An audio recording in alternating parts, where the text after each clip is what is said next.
good news is we now have Hennes Krieg from the University of Stuttgart again. I don't need to introduce Hennes because I did it this morning. But Hennes will be talking on low carbon heating systems for non-domestic residential. Thank you. Thanks, yeah. Long working day for me, but whatever. Yeah, what I'm going to talk about now is one of the case studies we conducted within the CILECCTA project.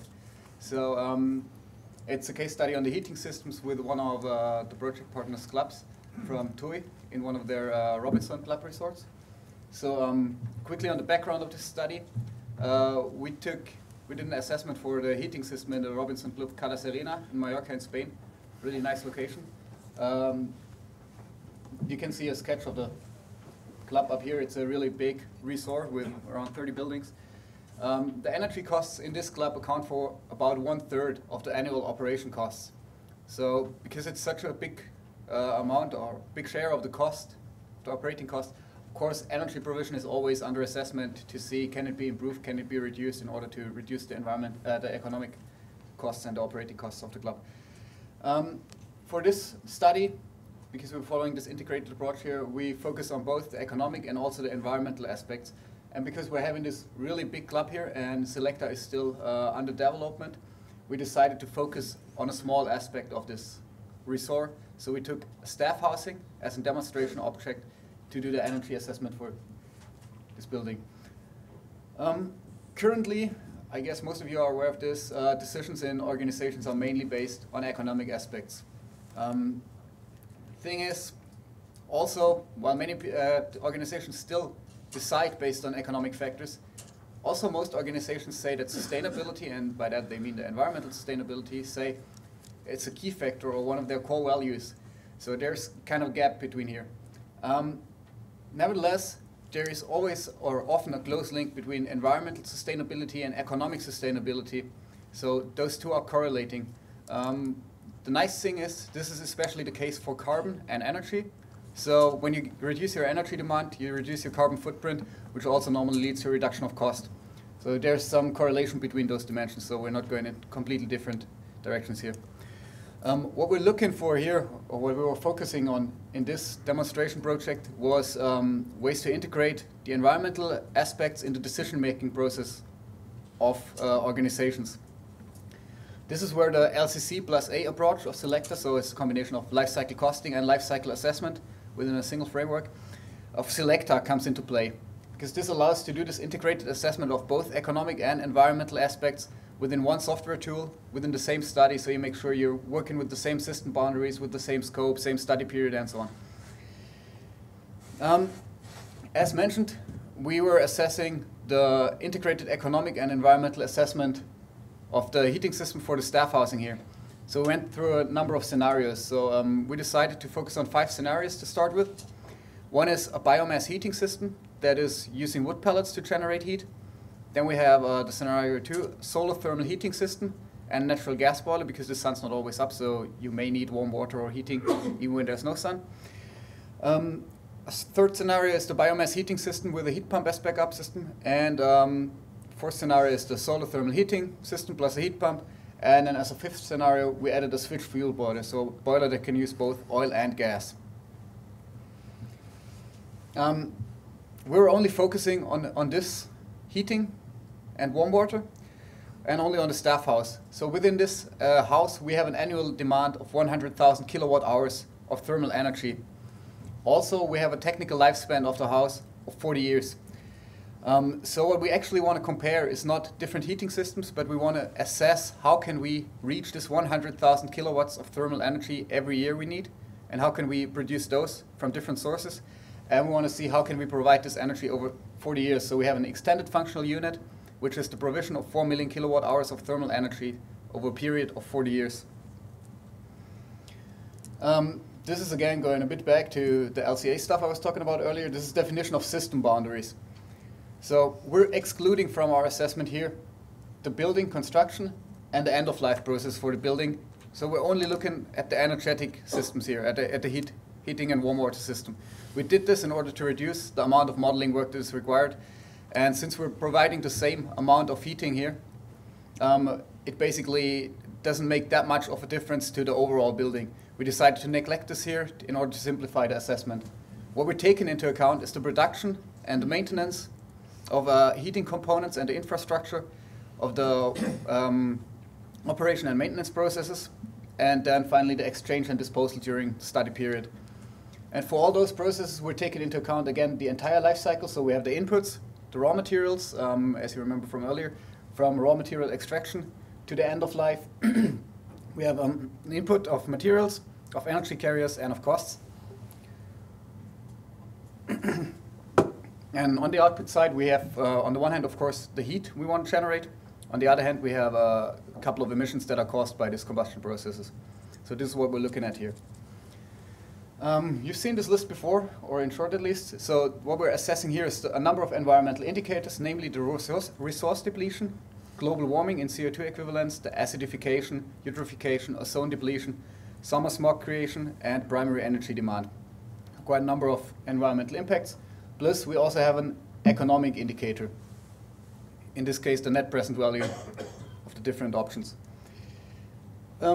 This is another illustration of what we're actually taking into account here. So we got different heating systems. Then we got different infrastructure that is required, one for the heating and the other one for the warm water. Regardless of what we're using here to generate the thermal energy, we're using the same infrastructure to distribute hot water and heat. So we're having a fixed system in between this, where we have a set of pipes, a buffer, circulating pumps, and we have different release points. So when we have a heat pump, we use underfloor heating. When we don't have a heat pump, we use a radiator. But this is the system we take into account for the different scenarios. I mentioned this before. We're taking into account infrastructure of the heat source, of the warm water and the heating systems, and also the operation phase of those. Now, what you can see here is the technical lifespan of the components. We're taking a look at the 40 years period, which means that we will have to exchange some parts frequently within the study period. So for example, the pellet boiler has a technical lifespan of 20 years, which means that we will probably have to exchange it once during our study period. On the other hand, if you take a look at the circulating pumps down here, they have a technical lifespan of 10 years only, which means that we have to replace them 4 times, which means also we have, on the one hand, the investment and also the cost for building them in and taking them out, but also we have to produce new heating pumps, new circulating pumps with the environmental impact. So you've seen this one also before, similar in Ignacio's presentation. This is a look at the interface of the CILECCTA tool. What I would like to do now is take a bit of a closer look at the interface itself. So what we have up here is basically the project parameters. This is a couple of parameters you can define that are valid for the entire project, because you need them for all the scenarios you're assessing. For example, the study period and the discount rate. Those are parameters that have to be the same for whatever you're comparing, because if you're comparing one system for 10 years with 8% discount rate and the other for 40 years with 2% discount rate, it's not even apples and bananas, it's something completely different. So you can put basically everything that is the same for all scenarios in here, and you can also link from the scenarios later on to those parameters here. Then we have the scenario modeling part down here, where we can create the different scenarios. So scenario 1 is the biomass system, which means we put the cost information and the environmental information for the production and the installation of the biomass heating system in here. You can see here also we have a bit of uncertainty in here for the use phase. This is where we decided to do a very small part of uncertainty analysis. So not as much as Ignacio was doing with the road case, just as a proof of concept for this demo project, because we don't actually know the development of energy prices to account for this here. And then on the right, we have the calculation area where we can define the number of runs, how often we're actually going through the entire scenarios with the Monte Carlo analysis, and we have different methods to display the results. Also, what you can see here is those are the minimized scenarios in order to have a better overview. And on the side of it, we have the detailed modeling of scenario 5. So we put here the environmental information. In this case, we're currently only having the CO2 emissions in the tool for this scenario, and the cost information for this scenario. What we have then down here is for the switch fuel boiler, for the dual fuel boiler, a switch that allows us to choose whether we want to use oil or gas depending on the price. So the tool is always choosing according on the input parameters. Now, I want to take you back to my previous presentation. You've seen this before. This is what the LCA results look like. Well, this allows you to really take a closer look at the actual technical details and where the environmental impacts are coming from within a single system. Is it the production? Is it the operation phase? You can drill it down to the material, as we were talking earlier. It is quite detailed, and it can get even more detailed. Now, this is, I would say, a good level of information that you can work with. The problem is if you now start comparing scenarios on this basis, you end up with something like that. And when you're looking at a graph like this, it's kind of hard to say which scenario is actually a good one and which is a bad one. Because we're having the different environmental impact factors here, we're having the energy indicators, and we have the economic indicator with the net present value. So for example, when you take a look at the resource depletion, we see scenario 1 is really low. It has also a low contribution to global warming potential. On the other side, causes a lot of acidification and eutrophication.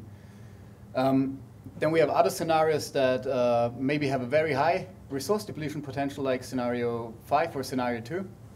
But then again, they're quite good in acidification and eutrophication. So we have, as I said earlier, we don't have results that say, yes, this one scenario is much better or clearly better than the other one. The answer here is, unfortunately, it depends. Now, if you have a decision-making tool that tells you, you can make your answer on this, but of course it depends. It's not so helpful. This was one of the main feedbacks we had from this demo project.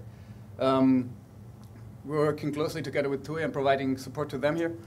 And they said, what do we make of these data? How do we interpret those data? How can we use them? So what we decided to do is actually to come up with a, well, the problem here is that we're having actually a multidimensional decision-making problem because we're having 2 dimensions of results. First, we have economic indicators, and we have a large number of environmental indicators, especially those environmental impacts. We've seen here there's 6 or 8 of them. So we have to find a way to deal with this multidimensional decision-making problem. What we did then here within this demo project was to come up with an environmental single-point indicator. What you have to do to get to this indicator is 2 main steps. First, you have to normalize your results. So you relate them to a reference value. In this case, we chose the European emissions in 2010. And you do this for every impact category, and then you do a weighting. Now this weighting is a bit of not a perfect thing to do, but you have to do it to get to this single point indicator. If you don't have a weighting, you have an implicit equal weighting of the scenarios, of the impact categories. If you do weight, you actually say resource depletion is more important than global warming, or acidification is more important to eutrophication. All those weighting factors are always quite subjective. Nevertheless, if you're going through those steps, it allows you to aggregate the environmental impacts, normalized and weighted, to one factor, a dimensionless expression of the environmental impact in a single factor. This again allows you to have an intuitive decision making, because you suddenly have one single score that tells you this is maybe an impact of 6 and this is an impact of 10. 6 is lower than 10, easy decision making problem. Furthermore, it allows you to apply expert weighting, regional weighting factors, maybe from expert panels in different regions. So normally there's a different focus on what is relevant impacts. For example, in Germany, also in Britain, water is normally not so much of an issue. If you go to southern Spain, water actually becomes an issue. So when you're doing life cycle assessment in Northern Europe, water, normally nobody is considering water because it's just not relevant here. If you do it in southern Spain, it's actually very relevant. And if you go more south, it becomes more relevant. So there's always a regional and individual impact on this weighting. What you can do here is basically to add your own weighting factors, depending on your organizational goals or on your regional background. On the other hand, as I mentioned before, you have, of course, subjectivity, because you're coming here with objective results. You have in hard facts and numbers, and then you bring in your own opinion, which is maybe right for you, but not right for everybody else. And you end up with a single score. But it's okay to use this single score if you do two things. You have to do a documentation of the weighting factors and your reference values for the normalization, and you have to provide the access to the more detailed data. So what you can do, if you actually go through this step and come up with a single score indicator, you can sum up all those environmental impacts to one single environmental impact factor, and then compare, for example, in this case, costs or net present value with the environmental impact. And suddenly we come to a quite simple portfolio presentation that allows you to make a decision making, because we aim at reducing the environmental impact and we aim at reducing the net present value of the costs. So we want to go to the origin, to the bottom left. So we can see what is closer to the origin is actually a more efficient solution than the other one. Now, to make this even a bit more simple, we actually normalize this scenario now to the current scenario, which is the biomass fuel boiler. And then you end up with those four segments here. As I just said, because we want to reduce cost and environmental impact, if this is our current solution and we got a solution that is down here in this area, we always want to go there because we have lower costs and a lower environmental impact, at least based on our subjective weighting factors. On the other hand, if we have scenarios up here, as we do have in this case, they have higher costs and a higher environmental impact, so they may not be very efficient. So we can rule those out just to begin with. And then we come here in an area where, again, we're back to it depends, but you have at least a good basis for decision making. Now you have here always a trade-off, depending if you're here or here. In this case, for this scenario, you can have lower costs, but you have to trade it in for a higher environmental impact. On the other hand, you can reduce your environmental impact for higher costs. So within this, through this presentation, it's actually very, very high aggregated, but it's a basis to give a good overview on different scenarios for quick decision making. Of course, you have to offer the opportunity to go back into more detail to take a closer look at what is actually data behind this.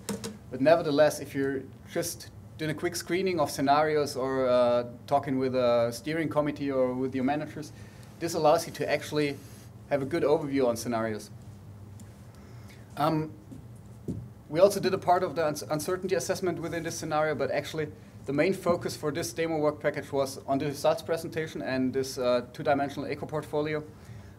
So I'm not going to show the uncertainty assessment part we did here. It was on the energy prices, which then gives you, as we've seen before, the blobs that Ignacio was also showing. We get a bit of uncertainty on the actual operating costs depending on the energy price. Nevertheless, CILECCTA is a tool that allows you to conduct an integrated analysis of both economic and environmental aspects for different projects. So it can be for single components or parts, as done here for the heating system. It can also be for entire projects. It allows you to include and quantify the impact of uncertainty, as we've seen with Ignacio's presentation. And you can go into different levels of details, which is a very powerful feature because actually you have a highly aggregated version of results that you can use for communication or for quick decision making to get a quick overview. You can go into more detail and then you can track it down more and more until you basically end up on a single material level and see the impact of single components on the overall cost, on the overall environmental impact. And through all those features, CILECCTA offers a quite powerful basis that allows for an informed decision making for all aspects of both environmental and economic sustainability parts. And it allows to include the future uncertainty or in all kind of fields. So that was quite quick, but... Okay, thank you very much.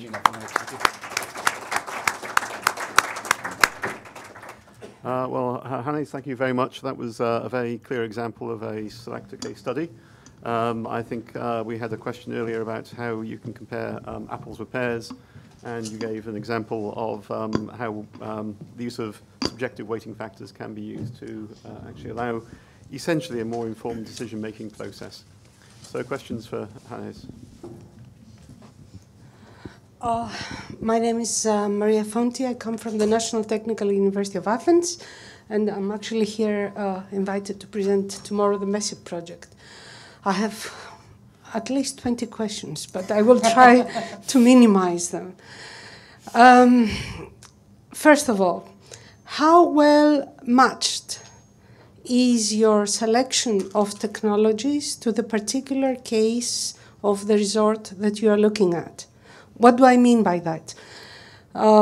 First of all, we know that resorts of that kind have actually quite high cooling rather than heating demands. And all these systems would not operate year-round. They would operate on a modulated mode depending on the climatic conditions, on the actual construction of the resort or of the building that you decided to focus on.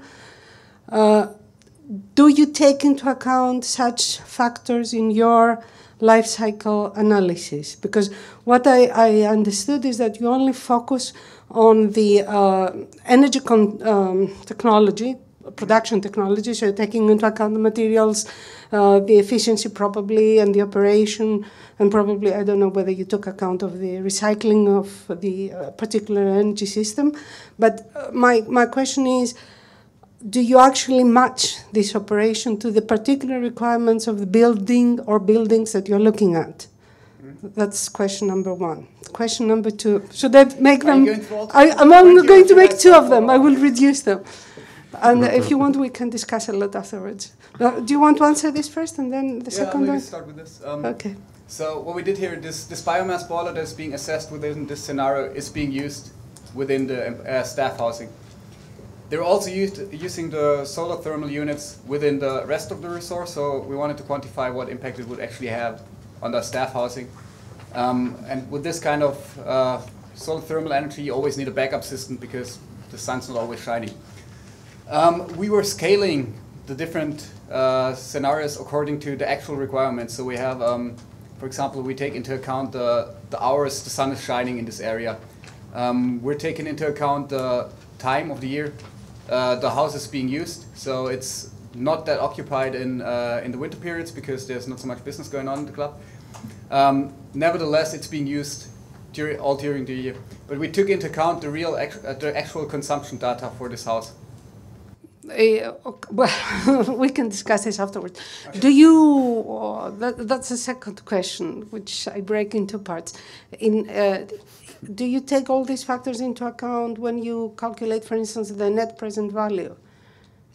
Because otherwise, what is the added value of having the economic indices calculated within the framework of an LCA software? This is the question, actually. I mean, if you don't actually take into account all the dynamic modifications of the performance of the system and couple them to the economic factors, then I don't see any added value of introducing the economic analysis in an LCA framework. This is my comment or question as well. Okay. You understand what I'm trying to say? I mean, you can take an Excel sheet, for instance, and calculate net present value, IRR, payback period, whatever you want, without taking into account the actual variation of the economic performance throughout. What we can do here is actually take into account the average number of sunshine hours and then do an uncertainty assessment on this. So we can say we have a cloudy year, we have a sunny year, and then see what is actual the production of thermal energy through the solar panels. We didn't do this. It's possible to do it in theory, but you can't do it within this assessment. We take it into account basically only the uncertainty for the energy prices at this level. Because we thought it's a good starting point for this kind of assessment. Basically, it's similar to what William and Ignacio were presenting earlier. You got very, very many options to include uncertainty here. So it can be just for price parameters, it can be for input parameters. So if you're willing to put in all the data, you can model basically every scenario in there. So you can even do a very low percentage scenario that maybe occurs every, I don't know, 20,000 years, where you don't have sun at all in southern Spain. This can all be accounted for within the tool, but we didn't do it in that much detail here. Okay, thank you. Maybe we can deal with the other 18 questions later on. Okay. The answer is that you were comparing 5 different options for achieving a result. Yes. So you were doing a selection process over those 5 options. purely on cost and on environmental ingredients. But that is only a comparison for those purposes, as that questioner said. Because you could always say, well, what expertise would I need to maintain those 5 different systems? Is that expertise available in this country? What is the cost of that maintenance? And you could just widen your search out to pull in all sorts of other components. But basically, it's what are you trying to normalise? As the questioner said, if you've got all those ingredient parts, you can fulfil them into, that's the tool, that's the purpose of the tool, isn't it? Mm-hmm. Put it all in and see what comes out. Exactly, you can compare options. I mean, go through different scenarios. Really, what you put in is what you can assess here. We're always comparing in LCA and also in life cycle costing on basis of the functional unit, because we want to achieve a certain function. We had the example earlier that you don't compare 1 square meter of wall. You say, okay, it has a certain function. Maybe it's insulation, maybe it's supporting the roof. So you want to see how much material or what do I actually need to achieve this function. And this is the basis on what we're comparing here.